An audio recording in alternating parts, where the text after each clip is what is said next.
Bismillahirrahmanirrahim. Assalamu alaykum. Hürmetli televizyon görüşler. İstiklal Gündüzlük Haberler programımızı görüşenlerini kızgın karşı alımız. Ben Abdullah Yalqun. Programımızda vatanımız Şarkı Türkistan ve dünya gün tertibinde bulup atkan en mühim haberlerini huzuruna sunuşturuşumuz. Qanamızda diqqatinglar ekranımızı olsun. Uyghur Teşkilatları Hay'atining Malayziya ziyarati davom qilmoqda.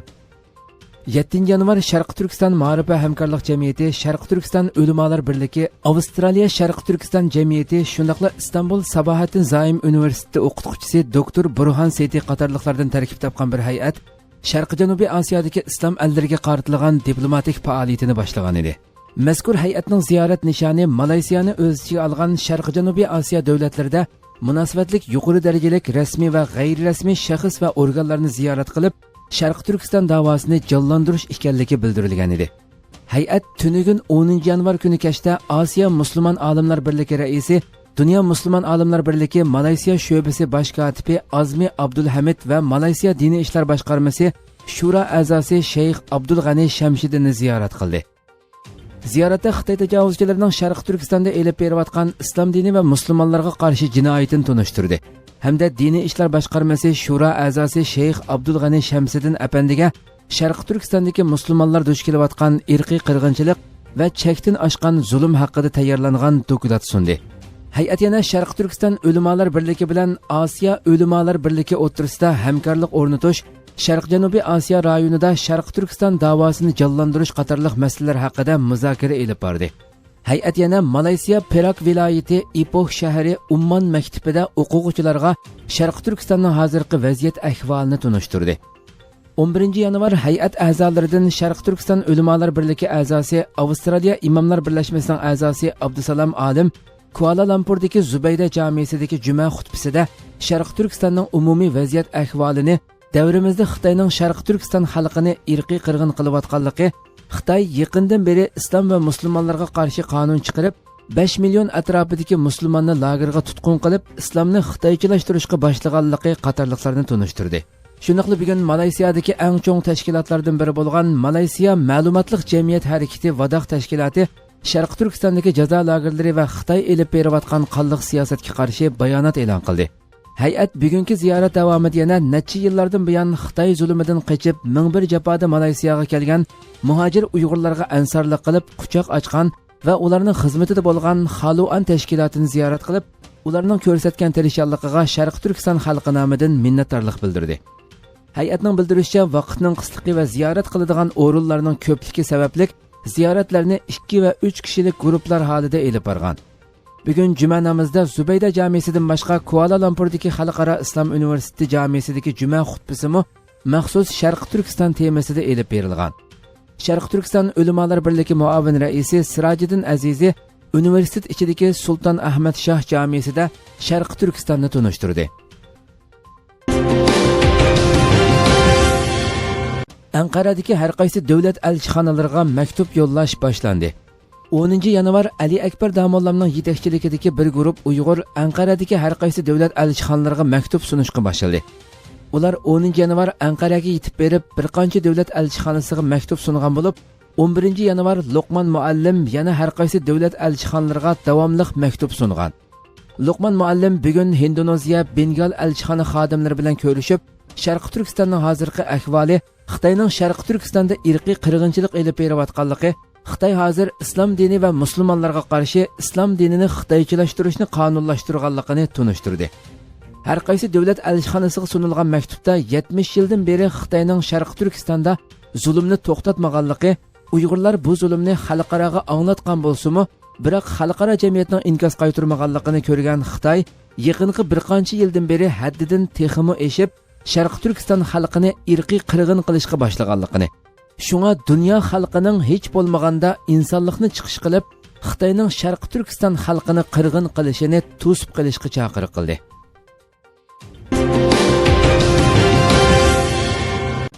Amerika shirkatining Xotandagi Tayda shirkati bilan aloqasini uzishi Xitoyni norozi qildi. Erkin Osiyo radiosining xabarida bildirilishicha, yaqinda Amerikadagi Bajir tantarbiya kiyimlari shirkati Xotandagi yig'ib olish lagerlarida tutqunlarni majburiy emgakka selayotgan Tayda hassadorlik cheklik shirkatining tantarbiya kiyimlarini import qilib, Amerikada bozorga salgan. bu vaqa oshkorlangandan keyin kuchli inkas paydo qilgan edi. Birlashma agentligining xabar qilishicha, chorshanba kuni yuqorqi bu Amerika shirkati o'zining tor betida rasmiy bayonot e'lon qilishi orqali o'zlarining Xotandagi Tayda shirkati bilan bo'lgan barliq aloqasini uzganligini va bundan keyin Uyg'ur elidan hech qanday mol import qilmaydiganligini jakarladi.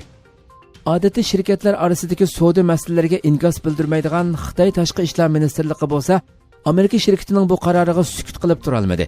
Xitoy tashqi ishlar ministrligining bayonotchisi Lukang payshanba kuni Amerika shirkatining xato ma'lumotlarga ishinib bunda qaror elishini men bechoralik deb qarayman deyish orqali Amerika shirkatining bu qaroriga norozilik bildirdi. Amerikaning Bajir shirkati import qilgan kiyimlarning Xotandagi lagerlarda ishlab chiqarilganligi xabari New York vaqti gazeti, Maliya vaqti gazeti qatorliq dunyodagi nufuzli agentliklar va gazetlarda oshkorlanib, zo'r g'ulg'uliq qo'zg'agan va nurg'un universitetlar Bajir shirkatining maktab do'konlaridagi tantarbiya kiyimlarini yig'ib atgan. Amerika hukumat tarmoqlari ham mazkur voqea ustidan tekshirish boshlagan edi. Bengal musulmonlari Sharqi Turkiston xalqini qo'llab namoyish qildi. 10 yanvar Bengalning Dakka shahrida Xitoyga qarshi Sharqi Turkiston musulmonlari uchun namoyish elib berildi. Namoyishni Bengal Xilofat Majlisi partiyasi tashkillagan bo'lib, namoyishga 500 dan ko'proq kishi ishtirok qildi.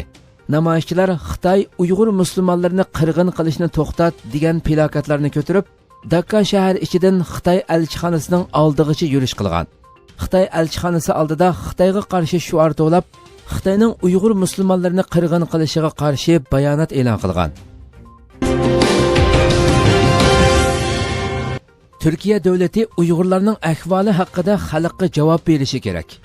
Xitoy tajovuzchilarining vatanimizda elib berayotgan irqiy qirg'in qilish siyosatining kunsiri vahshiylashishiga ergashib, xalqimizning har tarafdan Xitoyning jinoyatini oshkorlashi natijasida Türk axborotlaridami kunsiri Sharqi Turkiston masalasi kun tartibga kelmoqda.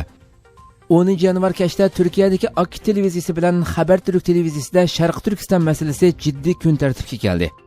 Yoki Turkiya bilan Xitoy orasiga so'g'uqchilik tushirmoqchi bo'lgan Amerikaning o'yinimi deb savol so'ragan savoliga Yangi Akit gazeti yozma ishlari mudiri Ali Ihson Kara Hasan o'g'li javob berib, bu ishlarda har xil ehtimolliklarning borligini, ammo bu yerda Turkiya davlatiga muhim vazifa tushadiganligini, agar xabarlarda bir masala bor deb qaralsa, davlat kuchi orqali Sharqi Turkistonda bo'layotgan haqiqiy ahvolni bir shaklda egallab, xalqqa bu haqda aniqlama berishi kerakligini bildirdi. Ularning programmada axborotdagi shunchavala dalillarga qaramasdan keskin so'z qila olmasligi ko'rurmanlar tarafidan jiddiy shaklda ayıplendi. Türkiye Cumhuriyeti'nin bu imkanı var. Bu bilgilendirmeyi Türkiye'ye yapması gerekir. Ben burada devlete bir görev düştüğü kanaatindeyim.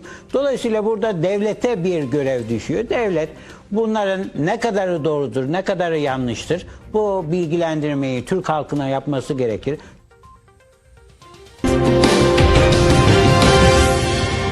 Xitoy tajovuzchilarining vatanimizda elib berayotgan irqiy qirg'in qilish siyosati va jazo lageridagi vahshiyliklar xalqimizning har tarafdan Xitoyning jinoyatini oshkorlashi natijasida Turk axborotlaridami kunsiri Sharqi Turkiston masalasi jiddiy kun tartibga kelmoqda.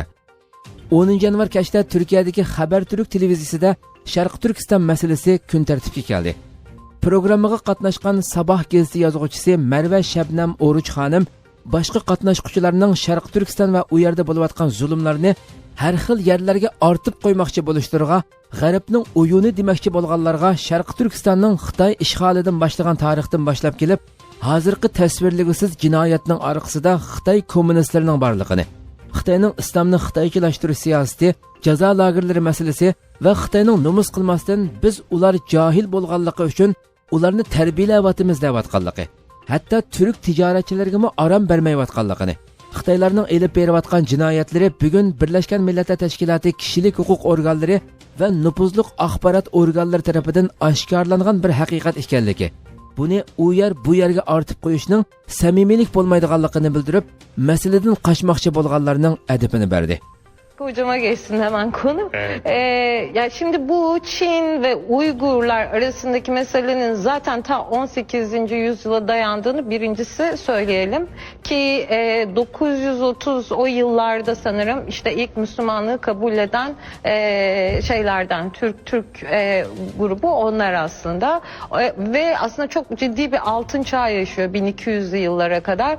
Bakın öyle şeyler ki akupunkturdan baruta kadar bunları hani Çinlilerin bulduğunu, icat ettiğini zannederiz ya. Bazı kaynaklar bunları Uygurların bulduğunu dahi söylüyor.